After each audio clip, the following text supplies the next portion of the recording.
Bonjour à tous, bienvenue dans cette nouvelle télé sur la saisie des rémunérations. Nous allons voir aujourd'hui comment procéder à une répartition. Eh bien, tout d'abord, votre Horus a créé automatiquement dans son système 3 dossiers. Alors, le premier, c'est un dossier répartiteur maître. Ensuite, il y a eu une reprise, donc ça m'a créé un dossier répartiteur esclave. Et enfin, j'ai eu une intervention qui m'a créé un second dossier esclave pour le dossier de l'intervention. Donc, on va regarder tout d'abord ici. Donc, on repère nos numéros de dossier. Voilà. Donc, j'ai mon dossier maître qui correspond à la première création, un sous-dossier, donc esclave, qui a été créé pour la reprise, et puis un deuxième sous-dossier qui a été repris suite à l'intervention. Voilà. Donc dans ces dossiers, nous avons pour le maître le saisissant, le débiteur et son employeur. Voilà, bon, les intervenants, on les a vus dans une vidéo précédente. Donc, lorsque vous allez recevoir les fonds de l'employeur, il conviendra de les encaisser dans le dossier maître. Voilà, donc je l'ai déjà fait. Hein, bon, il n'y a pas vraiment d'intérêt à voir l'encaissement. Donc, j'ai reçu 1 000 euros de l'employeur. Ces 1 000 euros, donc maintenant, vous voyez, bon, ils sont disponibles pour les répartir, enfin, en tout cas, pour envoyer les fonds à mes, en l'occurrence, mon dossier, mon CDJ saisissant, qui est moi-même dans le cas présent. Donc, on reviendra là-dessus. À ce niveau-là, donc, il y a plusieurs possibilités. Quand vous envoyez des disponibles, soit vous avez mis à l'agenda une action qui vous a repéré le dossier pour qu'il ressorte à la bonne date pour effectuer le disponible, soit vous faites une génération des disponibles automatiques. Donc, dans les deux cas, on va arriver à peu près au même endroit. Donc, je vais vous montrer tout d'abord comment on fait la recherche. Donc, à ce niveau-là, on va envoyer une génération des acomptes. Je vais sélectionner uniquement mon dossier, mon service plutôt répartition. Je génère mes acomptes. Voilà. Et ici, il va m'apparaître uniquement les dossiers donc dans lesquels j'ai des fonds et de mon service répartiteur. Donc il y a une petite évolution. Vous allez voir qu'ici, vous n'avez plus pour ces dossiers répartiteurs l'option virement et chèque qui est disponible, mais vous allez avoir à la place un bouton donc qui sera décompte SDR ou dans le cas actuel ici de notre dossier, donc c'est mon dossier maître, on va avoir le bouton répartition. Dans les deux cas, vous allez aller au même endroit. Donc, je vais retourner dans mon dossier maître. Donc, c'était le 034. Voilà. Ici, j'ai tout de même la possibilité de faire la répartition. Pour ça, un clic droit sur le débiteur et vous avez l'option de menu répartition. Voilà. Je vais y aller par les disponibles plutôt, donc par la première méthode, qui est normalement la méthode la plus employée, puisque c'est la plus sûre, ça évite d'oublier, de reporter, etc. Bon, voilà. Ici, donc, j'ai 1 000 euros de disponibles. Donc, ces 1 000 euros de disponibles, je vais cliquer sur le bouton répartition. Donc ici, c'est un nouvel écran. Cet écran, donc, il vous rappelle les éléments de mon dossier maître, donc le débiteur, l'employeur. Ici, vous avez le montant à répartir, qui n'est pas le montant du fonds client. Si je regarde ici, vous voyez, 1 000 euros. Il me propose uniquement 949,90 €. Voilà. Tout de suite, je peux vous montrer la raison. La raison, c'est que sur les 1 000 euros de fonds client, on provisionne automatiquement la main levée. Donc ici, il nous reste à répartir 949,90 €. Sur le montant des frais liés à cette répartition, donc ici, nous avons également provisionné 3 frais. Alors, C'est paramétrable, hein. Ça dépendra un petit peu de la position de la Chambre nationale. Pour l'instant, on facture donc un frais qui s'appelle répartition, hein, rédaction et notification d'un projet. Donc c'est l'article 97-29 du tarif. Ensuite, on facture également le traitement de la répartition pour reversement. C'est l'article 97-30 du tarif. Et enfin, on est obligé de communiquer à l'issue du procès verbal de répartition au débiteur. Et donc, on facture également une LRR. C'est également paramétrable. Voilà. Donc ça, ce sont des frais que l'on provisionne. Donc pour la répartition, j'ai plus que 898,26 €. Quoi qu'il en soit, Horus a présenté les 2 dossiers que nous avons en répartition, avec leur restant dû, ici. Le montant de la dernière répartition, bon, il n'y en avait pas. Et puis les montants répartis. Alors, dans le cas présent, nous n'avons pas de créances prioritaires, puisque nous sommes en CP0. Donc, première règle, c'est les CP1 et CP2 qui sont prioritaires. Ça, c'est donc ils seraient affectés automatiquement en priorité. Deuxième règle, c'est les créances inférieures en restant dues à 500 € qui viendraient en seconde priorité. On n'en a pas dans le cas présent puisqu'on a des montants bien supérieurs. Et enfin, c'est les créances qui rentrent pas dans les 2 premiers cas. Et dans ce cas-là, c'est ce qu'on appelle Omar l'euro, hein, enfin, Omar le franc à l'époque. Voilà. Donc c'est ce qu'il a fait. Ici, les sommes disponibles ont été ventilées.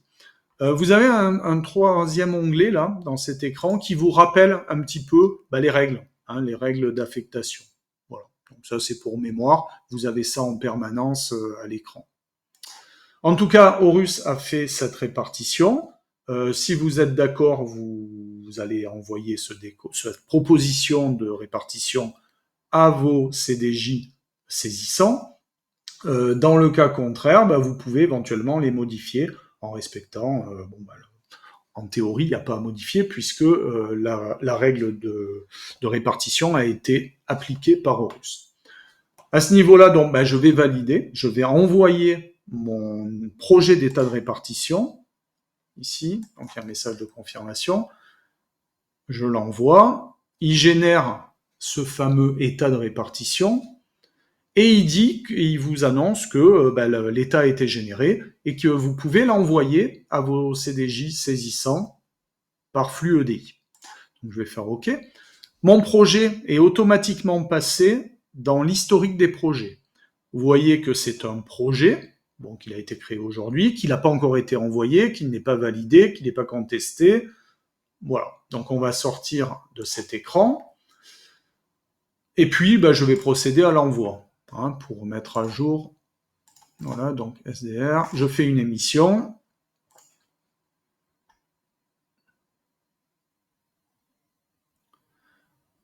OK.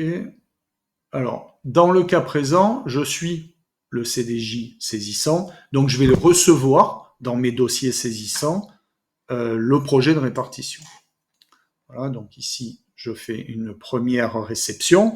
Et puis, je vais faire également une nouvelle réception. Alors, pourquoi ? Tout simplement parce qu'il y a un accusé-réception du saisissant qui est émis vers le répartiteur pour expliquer qu'il a bien reçu le projet de répartition. Donc, je vais le réceptionner également.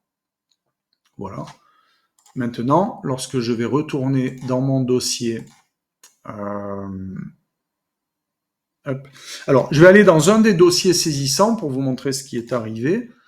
Donc, c'est le 32, voilà, nous l'avons ici. Et bien maintenant, lorsque je regarde les messages EDI, je vois que j'ai reçu un projet de répartition et que j'ai envoyé un AR. Donc ici, si je vais dans le document, j'ai reçu de la part de mon répartiteur le projet de répartition. Donc je peux consulter, bien évidemment. Voilà comment se présente l'État. Donc c'est un document qui est normalisé, qui a été proposé dans le cahier des charges de la saisie par la Chambre nationale. Voilà, donc ici, vous avez le relevé donc des frais qui sont prélevés, enfin, ou qui vont être prélevés. Et puis ici, vous avez le détail de la répartition, avec la position initiale du dossier, la date de l'inscription, le restant dû, le pourcentage de que cette répartition pèse pour chacun des dossiers, le montant, et enfin le nouveau solde. Voilà. Donc ici, on a fait baisser notre répartition du montant affecté à la répartition. Voilà pour le projet. Alors ce projet, les CDJ saisissants ont 8 jours pour le contester. Si au bout des 8 jours, il n'a pas été contesté, il devient définitif dans le dossier du CDJ répartiteur. Alors, c'est ce que l'on va aller faire. Donc, je vais retourner dans mon dossier maître. Voilà. Et ici, je vais tout simplement demander une nouvelle répartition. Voilà. Alors, excusez-moi, il faut d'abord, évidemment, je viens de faire le projet. Donc, je suis obligé de, quelque part, biaiser un petit peu. Je fais comme si le projet avait été envoyé il y a 8 jours. Donc, je vais aller maintenant refaire la répartition. Et ici, il me dit que le projet doit être validé, qu'il a été envoyé il y a 10 jours. Alors, c'est pas vrai puisque je viens de le faire, mais dans les faits, vous aurez 10 jours. Et puis que les AR datent de 10 jours. Voilà. Donc, j'ai la possibilité de le valider puisque je n'ai pas eu de contestation. Ce que je vais faire maintenant, donc valider, et j'envoie la version définitive. Donc, il me régénère un nouvel état, qui cette fois-ci est définitif, et il m'explique ce qu'il a fait. Alors, il a fait plusieurs choses au niveau comptable, ce que l'on va regarder maintenant dans le détail. Tout d'abord, dans la mesure où je suis saisissant et répartiteur, il m'a envoyé non pas un virement dans mes dossiers saisissants, mais il a fait directement un transfert de fonds. Donc, dans mes 2 dossiers saisissants, j'aurais reçu les fonds de cette répartition via un transfert de fonds. Le dossier maître a été également débité, puisqu'il a été débité pour la somme totale, et chacun des 2 dossiers a reçu le transfert de fonds. Ça, c'est la première opération qui a été automatiquement passée par Horus.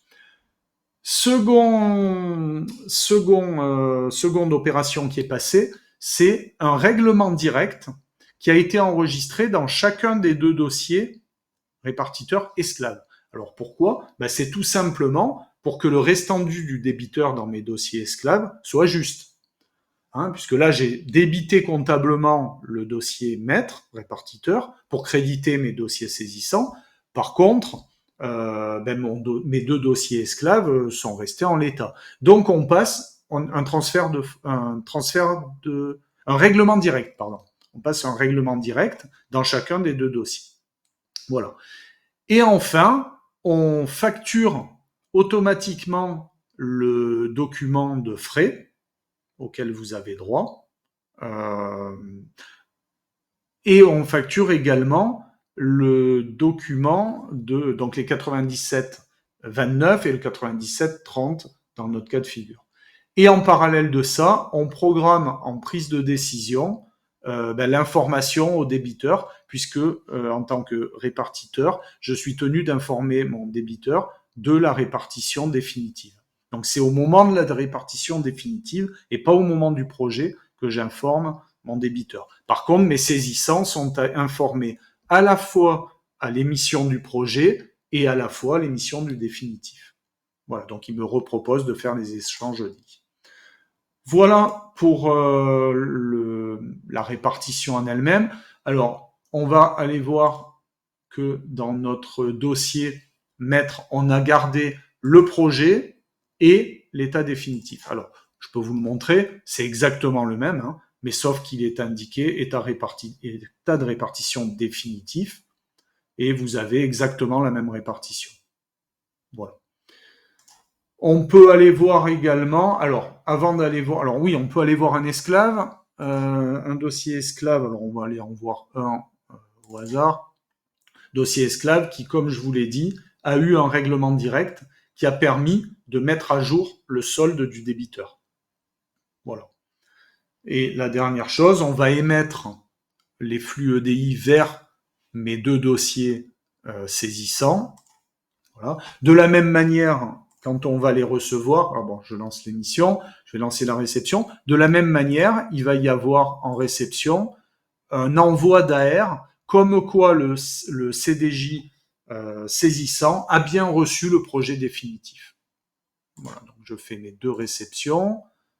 Et pour terminer, hop, je vais vous montrer le dossier saisissant. Alors, on va prendre un des deux, hein, peu importe, le 32. Voilà. Ici, on voit que l'on a reçu. Alors, attendez, il est où? Que l'on a reçu. Hop, elle est là. Notre répartition. Donc, ça vient bien au crédit du débiteur puisque c'est de l'argent qui est arrivé dans mon dossier. Voilà. Et en plus, j'ai l'état de répartition provisoire et l'état de répartition définitif. Bon, là, toutes les dates sont identiques, mais dans la vraie vie, il y a au moins 8 jours d'intervalle. Je vais juste revenir sur mon dossier répartiteur, puisque j'ai juste omis de vous montrer que les frais ont été automatiquement facturés. Donc, l'article 97-29, qui est ici, la répartition qui est le 97-30, qui est optionnel, bon, c'est paramétrable. Et enfin, si je vais en prise de décision dans mon dossier répartiteur maître, j'ai la lettre au débiteur qui va envoyer le PV de répartition définitif au débiteur. Voilà, nous avons fait le tour d'une répartition.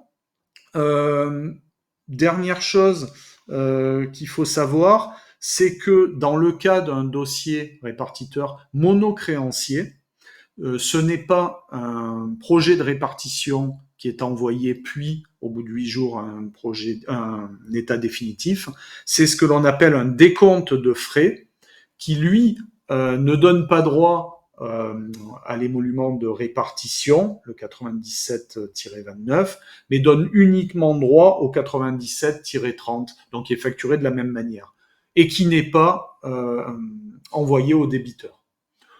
Dans les faits, ce projet est directement validé. Donc, il n'y a pas la notion des 8 jours. Quand vous validez le projet de décompte de frais, automatiquement, il est validé et les fonds sont envoyés au CDJ répartiteur. Le dernier point qu'il faut aborder, c'est dans notre cas de figure, je vous ai dit qu'on était à la fois répartiteur et saisissant. Le dernier point, c'est que le répartiteur n'est pas forcément le saisissant. C'est une autre étude saisissante qui a pu lui confier un dossier parce qu'elle-même n'est pas répartitrice. À ce moment-là, au lieu d'effectuer des transferts de fonds vers des dossiers répartiteurs, enfin du dossier répartiteur vers les dossiers saisissants, ce seront des virements qui seront programmés automatiquement. Il conviendra juste après d'éditer le bordereau de virement et d'envoyer les fonds par EDI comme vous le faites jusqu'à présent. Voilà pour la répartition. J'espère que tout a été clair. Je vous souhaite une bonne utilisation et je vous dis à bientôt pour une nouvelle vidéo.